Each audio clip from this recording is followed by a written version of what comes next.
Purpose number 1 is to check the condition of your hair.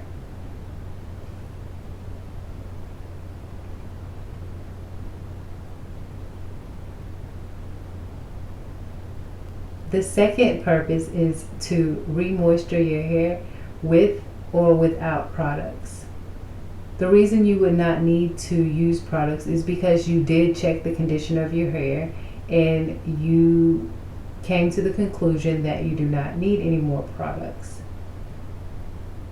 Retwisting alone can help re-moisture your hair.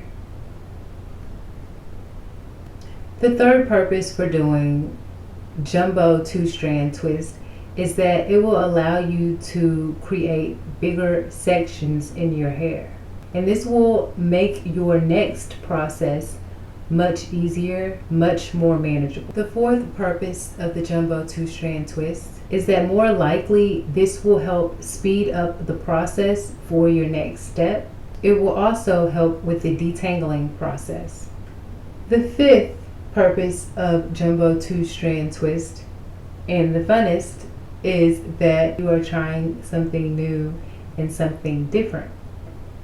Is funnest a word?